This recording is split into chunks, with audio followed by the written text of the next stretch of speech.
बिस्मिल्लाहिर्रहमानिर्रहीम। अस्सलाम वालेकुम। मेरा नाम है ज़ीशान उस्मानी। आप लोगों ने उम्मन सुना होगा कि ट्रैवल बैन लग गया या अमेरिका ट्रैवल बैन लगा रहा है, यूएई ने हमारे वीज़े बंद कर दिए हैं, सऊदी अरब पाकिस्तानियों को नहीं आने दे रहा, फ़लाँ मुल्क ने बंद कर दिया, फ़लाँ मुल्क ने बंद कर दिया। हमें ये सोचना चाहिए कि ट्रैवल बैन लगता ही क्यों है और ये हम पाकिस्तानियों का नाम ही दुनिया भर के अंदर क्यों आता है। मैं आपको यहाँ पे एक रिपोर्ट पेश करना चाहता हूँ, लिंक दे रहा हूँ, आप देख लीजिए। ये जो रिपोर्ट है ये डिपार्टमेंट ऑफ होमलैंड सिक्योरिटी ने यूएस कांग्रेस को पेश की है। ये 2023 के बारे में 22 और 23 की रिपोर्ट है, अभी 24 की रिपोर्ट नहीं आई है। इसमें उन्होंने बताया कि दुनिया के कौन कौन से मुल्क से कितने लोग यूनाइटेड स्टेट्स ऑफ अमेरिका के अंदर आए और कितने लोगों ने ओवर स्टे किया। ग्लोबल एवरेज जो है ओवर स्टे की वो लेस देन 2% है, यानी पूरी दुनिया में लोग इधर से उधर जाते हैं, मिलियंस एंड मिलियंस लोग जाते हैं, कुछ 700 मिलियन वीज़े दुनिया के अंदर अप्लाई होते हैं। तो ये एक बहुत बहुत बड़ी तादाद है, कोई 70 करोड़ वीज़े बनते हैं। तो 70 करोड़ लोग जो हर साल इधर से उधर जाते हैं, इनमें से जो ग्लोबल एवरेज है वो 2% से कम की है जो लोग ओवर स्टे करते हैं, यानी वो किसी वीज़ा के ऊपर जाएँ, वहाँ से जाके भाग जाएँ या कुछ करें। तो ये रिपोर्ट उन्होंने पेश की यूनाइटेड स्टेट्स वालों ने। अच्छा, इसमें अगर आप पाकिस्तान को देखें और आप खुद पढ़ लीजिए, रिपोर्ट में आपको शेयर कर रहा हूँ, तो पाकिस्तानियों को 2023 के अंदर कोई 73,450 पाकिस्तानी B1 B2 वीज़ा के ऊपर अमेरिका में आए। उसमें से 3,563 लोग ओवर स्टे कर गए, यहाँ पे आके गायब हो गए, गुम हो गए बिल्कुल, और वापस नहीं गए। तो ये ओवर स्टे की परसेंटेज हमारी बनती है 5.03, जो कि ग्लोबल एवरेज से बहुत ज़्यादा है। 9,838 स्टूडेंट पढ़ने के लिए आए एक्सचेंज विजिटर प्रोग्राम्स पे, लाइक फुल ब्राइट पे, J1 पे, F1 के ऊपर, उसमें से भी 457 गायब हो गए। तो ये भी ओवर स्टे की परसेंटेज जो बनती है ये भी 4.65% बनती है। वर्क वीज़ा के ऊपर जो आए उसमें से भी 3.2% लोग गायब हो गए। बाकी वीज़ा के ऊपर जाते हैं, रिलीजियस वीज़ा के ऊपर आते हैं, वो भी गायब हो जाते हैं। एयरलाइन के अंदर आते हैं, एरोस्टेस वीज़ा के ऊपर, वो भी गायब हो जाते हैं। अगर आप इसको कंपेयर करते हैं तो इंडिया के बंदे जो अमेरिका में आके गायब हुए वो 1.2% है, जो B1 B2 वीज़ा के ऊपर है। आप जापान से कंपेयर करते हैं तो वो 0.15% है।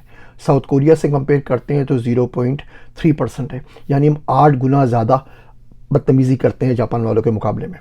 तो जब इतना ज़्यादा करेंगे और फिर दुनिया आपके ऊपर ट्रैवल बैन लगाएगी, तो ये कहने का हक़ तो आपको नहीं होता ना कि हम पे ट्रैवल बैन क्यों लग रहा है। यकीन जानिए, एक पाकिस्तानी मुल्क से बाहर जाके अगर कोई काम करता है वो कम से कम 100 पाकिस्तानियों के वीज़े ख़राब करता है, और इसी लिए हमारे पास वीज़े के ऊपर रिस्ट्रिक्शंस लगती चली जाती हैं। सऊदी अरब के वीज़े का यही है, सऊदी अरब में जाते हैं गायब हो जाते हैं, सऊदी अरब में जाते हैं हज और उम्रे के बहाने भीख मांगने लग जाते हैं, सऊदी अरब के अंदर जाते हैं कोई और प्रॉब्लम होती है। मैं आपको कुछ छोटी सी स्टेट्स बताऊं, सऊदी अरब में बंदे हमारे जाते हैं, भीख मांगते हैं या कुछ भी उल्टे सीधे काम पकड़े जाते हैं, वापस आते हैं कि ड्रग्स का मसला कुछ मसला है, दूसरा पासपोर्ट बनाते हैं, तीसरा पासपोर्ट बनाते हैं। 20-20, 24-24 साल के लड़के हमारे पास हैं। एक पासपोर्ट सक्कर से बनवाया, फिर कराची से बनवाया, फिर मुल्तान से बनवाया, फिर इस्लामाबाद से बनवाया, फिर नौशेर फिरोज से बनवा लिया, फिर जाके पेशावर से बनवा लिया। 6-6 पासपोर्ट भाई साहब ने बनाए हुए। झूठ की एक पूरी सप्लाई चेन है जो हर बंदा उनको सपोर्ट कर रहा होता है। इमिग्रेशन वालों को पता है, पासपोर्ट बनाने वालों को पता है, शनाख्ती कार्ड वालों को पता है, हर बंदे को पता है, ट्रेवल एजेंट को पता है, वो उसको वहाँ पे पहुँचा देते हैं किसी तरीके से।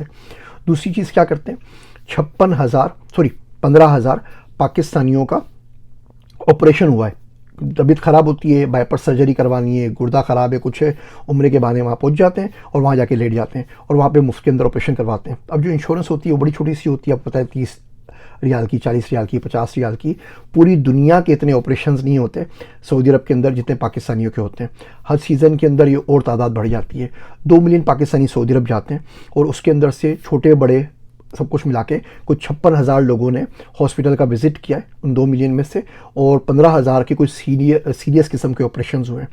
तो ये तमाम काम अगर आप करते रहेंगे, आप जा जाके दूसरे मुल्कों में 30-40 रुपए की इंश्योरेंस लेके बाईपास ऑपरेशन करवाते रहेंगे, गुर्दे निकलवाते रहेंगे, ट्रांसप्लांट करवाते रहेंगे और उनको झूठ बोलेंगे, आप कहें 2 दिन बाद आपकी तबीयत ख़राब हो गई, 2 दिन में तो आपको हार्ट अटैक नहीं हो गया ना। कुछ लोगों को होता है, उसकी वजह से वो लोग भी मारे जाते हैं। अब यही करते रहेंगे, खुदा ना खास्ता किसी को कोई जीनियन प्रॉब्लम भी होगा, वो वहाँ पर जाएगा तो उसके लिए इलाज नहीं होगा, बोलेंगे पाकिस्तानी आप लोग ये फ्रॉड करते हैं।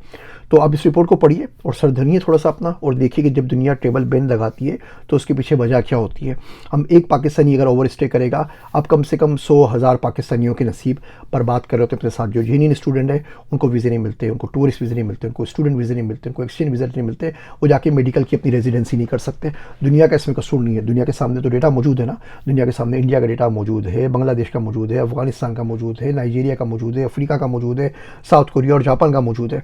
अच्छा, सिर्फ ये नहीं कि पाकिस्तानी ऐसा करते हैं, बाकी मुल्क भी करते हैं। बांग्लादेश वाले 6% पर हैं B1 टू B2 के ऊपर, नाइजीरिया वाले 15% के ऊपर है, तो उन पर भी ट्रेवल बैन लगता है, उन पर भी लगेगा, साथ में हमारे भी लगेगा। हम पे कोई स्पेशल कोई जुल्म नहीं हो रहा, ऐसा नहीं है कोई हम चुनी हुई कौम है और दुनिया हमसे डरती है और हमारे पर ही रिस्ट्रिक्शन लगा रही है, हमें कोई सुरखाब के पड़ लगे हुए, हमें सुरखाब के पड़ नहीं लगे हुए, हम पे सारे फ्रॉड के पड़ लगे हुए और एक झूठ के पड़ लगे हुए, जिसकी वजह से दुनिया भर के का वो बर्ताव हमारे साथ है।